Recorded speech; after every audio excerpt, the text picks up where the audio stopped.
ओम नमः शिवाय। ओम नमः शिवाय। ओम नमः शिवाय। हम लोग इस श्रावण के पवित्र माह में चर्चा कर रहे हैं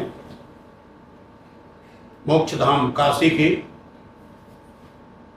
पुण्य नगरी काशी की और बाबा विश्वनाथ की।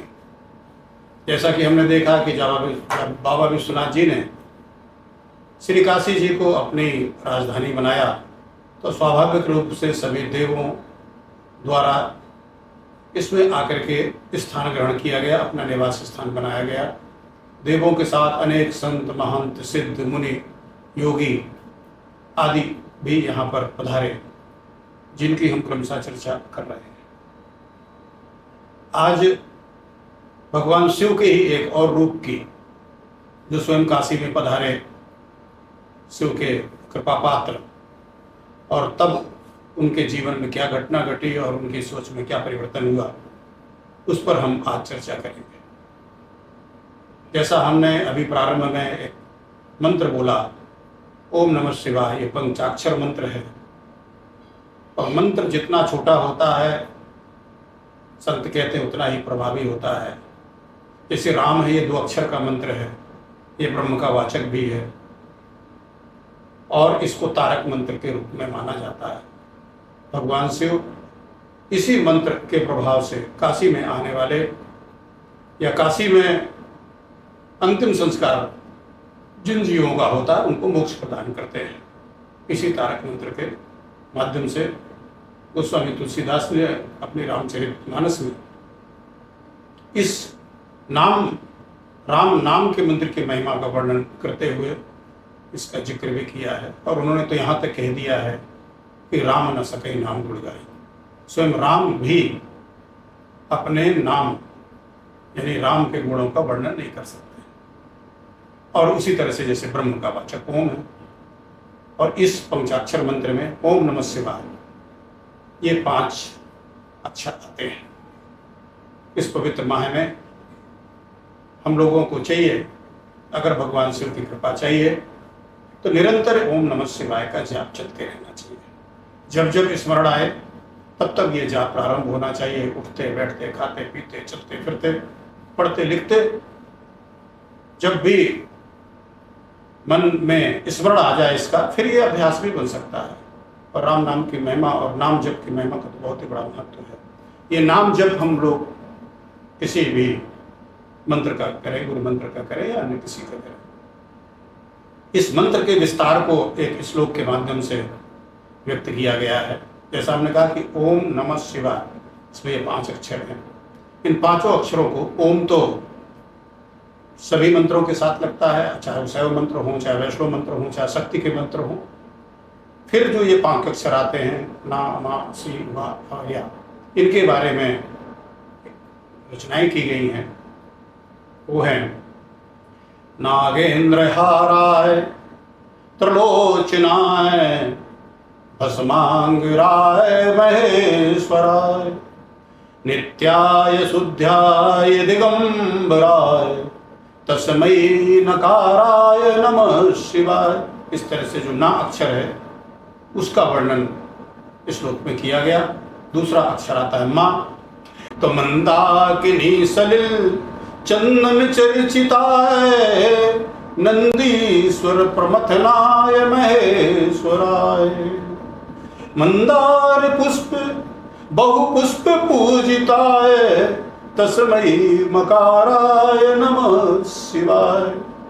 नमः हो गया। अब शिवाय का सी आएगा, तो शिवाय गौरी बदनाब्ज वृंद सूर्याय दक्षास्वर नासिकाय श्रीनीलकंठाय वृषध्वजाय तस्मै शिकाराय नमः शिवाय। अब जो चौथा आएगा वह आएगा कि वशिष्ठ कुंभोद भोगोत्मी, वशिष्ठ कुंभोद भोगोत्मार्य मुनीन्द्र देवार्चित शेखराय। वशिष्ठ कुंभोद भोगोत्मार्य मुनीन्द्र देवार्चित शेखराय चंदार्क विश्व नरलोचनाय तस्मै वकाराय नमः शिवाय, तस्मै वकाराय नमः शिवाय। इस प्रकार से ये हुआ, ये चौथा अक्षर हुआ। और अब अंतिम अक्षर नमः शिवाय का यह आता है, जिसका वर्णन है कि यक्ष स्वरूपाय जटाधराय पिनाक हस्ताय सनातनाय दिव्याय देवाय दिगंबराय तस्मै यकाराय नमः शिवाय। और इसका जो मंत्र है, इसका महात्म्य भी फिर अंतिम 6वें श्लोक में वर्णन किया गया है कि पंचाक्षरमिदं पुण्यम या पठेत शिव सन्निधो, यानी ये पंचाक्षर मंत्र यदि भगवान शिव के सन्निधि में पढ़े जाएं, शिव मंदिर में, शिवलिंग के पास, या भगवान शिव को अपने अंतर हृदय में धारण करते हुए, या सामने भगवान शिव की प्रतिमा रखते हुए, या भगवान शिव के स्वरूप का स्मरण करते हुए, हम लोगों ने विभिन्न मंदिरों में जाकर के शिवलिंगों के दर्शन किए हैं, शिव प्रतिमाओं का दर्शन किया है। प्रतिमा से उचित शिवलिंग का ज्यादा महत्व है भगवान के चित्र से अधिक। तो शिवलिंग का स्मरण करते हुए हम लोग इस ओम नमः शिवाय नाम के मंत्र को जप कर सकते हैं। इसी को इस श्लोक में व्यक्त किया गया है कि पंचाक्षर विदम पुण्यम या पठेत शिव सन्निधो सो लोकम आपनोति सेवेन से होते। ऐसे व्यक्ति जो इस पंचाक्षर मंत्र को भगवान शिव के सन्निकट बैठ करके उनके समीपस्थ होकर के पढ़ते हैं, वो स्वयं शिवलोक को प्राप्त होते हैं और भगवान शिव के सहचर होकर के मोदते अत्यंत प्रसन्नता को प्राप्त होते हैं। हम चर्चा कर रहे थे शिव की वरदानी, शिव के कृपा पात्र, शिव स्वरूप और भारतीय संस्कृति, वैदिक धर्म का पुनरुत्थान करने वाले और बौद्धों के उत्पातों से पीड़ित सामान्य जनता, जिसमें अनेक विकृतियां आ गई थी, उनका समूल नाश करने वाले अपनी तर्क बुद्धि से, अपनी सिद्ध बुद्धि से भगवान आदि शंकराचार्य, भगवान शिव को, शिव के स्वरूप शंकराचार्य जी का, जिन्होंने अद्वैत दर्शन की स्थापना की वेदांत के अंतर्गत, पूरे भारत को सांस्कृतिक एकता के सूत्र में बांधने के लिए चारों दिशाओं में 4 पीठों की स्थापना की। जब इन शंकराचार्य जी का आगमन काशी पे हुआ तो एक बार वो मणिकर्णिका घाट की तरफ से गंगा स्नान के लिए जा रहे थे, तो सामने से एक चांडाल आते हुए दिखाई दिया। वो चांडाल 2 कुत्ते लिए हुए था, जैसा पहले चांडाल लोग करते थे, अक्सर शिकार वगैरह विभिन्न प्रकार के जीव जंतुओं को करते रहते थे। शिकार में सहायक कुत्तों को साथ में रखे हुए थे।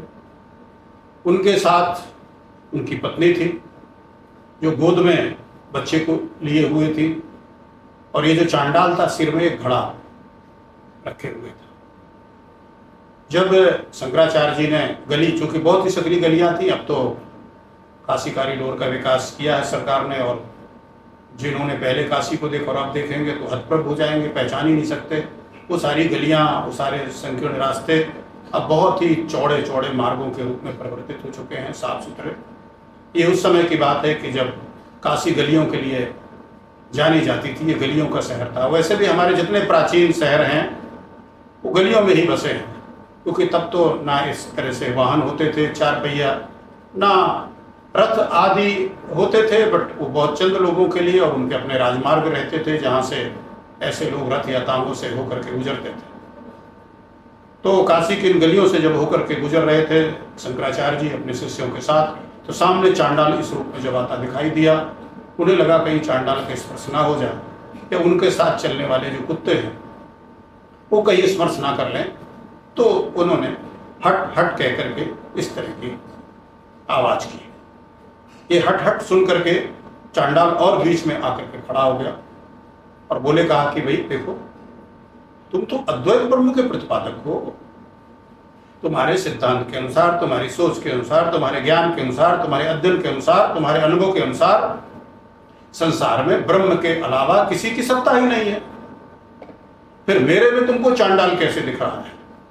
मुझे कैसे आप अपने मार्ग से हट जाने के लिए कह रहे हैं? तब आदि शंकराचार्य ने ध्यान से देखा तो देखा वो साक्षात शिव थे, जो इस भेद को समाप्त करने के लिए, यानी उनके अद्वैत दर्शन को और पुष्ट करने के लिए भगवान के सामने प्रकट हुए। और वो देखते हैं कि उनके साथ जो कुत्ते थे वो काल भैरव और बटुक भैरव थे। कुत्तों को भैरव शब्द से भी संबोधित करते हैं हम लोग जो है, तो काल भैरव और बटुक भैरव थे। जो माँ थी साथ में अन्नपूर्णा जी थी, माँ पार्वती थी, गोद में उनके गणेश थे, और जो बाबा के सिर में घड़ा रखा हुआ था उसमें गंगा जी थी जो भोले के सिर में विराजमान होती है। ये भी शिव कृपा पात्र थे आदि शंकराचार्य। उन्होंने वहीं पर ध्यान किया और बोले कहा कि शरीर दृष्टवा, उन्होंने कहा कि शरीर दृष्टि से हमारा आपका भेद है। शरीर दृष्टया शंकरो हम, क्योंकि उनका नाम शंकर था तो उन्होंने कहा शरीर की दृष्टि से हम शंकर हैं। जीव दृष्टवा तुम्हें वांश हो, और जीव की दृष्टि से हम आपके अंश हैं, क्योंकि अब भगवान शिव को देख रहे हैं, चांडाल को नहीं देख रहे। तो उन्होंने कहा कि जीव की दृष्टि से हम आपके अंश हैं। फिर उन्होंने कहा कि आत्मदृष्टवा शिवो हम, और आत्मा की दृष्टि से मैं भी स्वयं शिव हूँ। इस तरह का वार्तालाप उनका हुआ। भगवान शिव ने शंकराचार्य जी को दर्शन किया।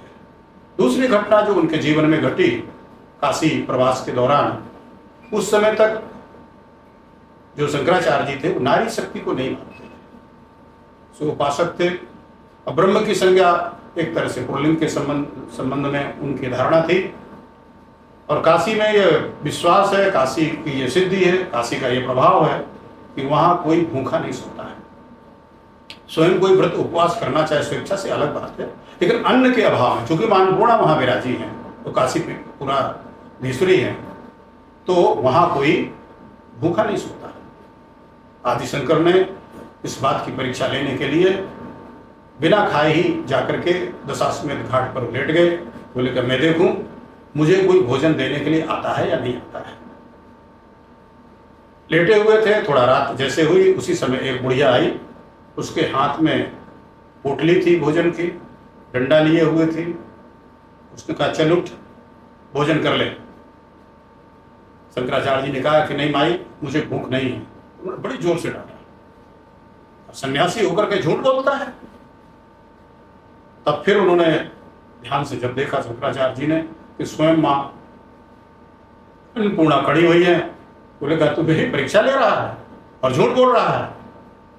उन्होंने उनको प्रणाम किया और फिर उन्होंने एक श्लोक की रचना करी, नित्यानंद करे, वराभय करे, सौंदर्य रत्ना करे, निर्धुता हो। इस तरह से करके उन्होंने अन्नपूर्णा जी के स्तोत्र की रचना की, जिसकी चर्चा अब हम अगले एपिसोड में करेंगे, दूसरे वीडियो में करेंगे। और माँ अन्नपूर्णा से जुड़े हुए कुछ और भी महत्वपूर्ण जो कथाएं हैं, जो महत्वपूर्ण प्रसंग हैं, उनके बारे में हम लोग कल अगले वीडियो में चर्चा करेंगे। माँ की कृपा से वहाँ किस किस तरह की घटनाएं हुई और स्वयं आदि शंकराचार्य ने फिर किस स्थान पर माता की प्रतिमा स्थापित की, काशी में वो कहाँ पर हैं और कैसे वो सभी के लिए इष्ट की देवी हैं, खास करके दक्षिण भारतीयों के लिए जो लगातार वहाँ दर्शन करने के लिए आते हैं। इसका जिक्र और कुछ और जुड़े हुए संत महंत सिद्ध मुनियों की कथाओं को जो काशी से संबंधित है, बाबा भोलेनाथ से संबंधित है, उनके हम लोग चर्चा करेंगे। आज के लिए इतना ही। हर हर महादेव, हर हर महादेव। जय शिव शंभू, जय शिव शंभू।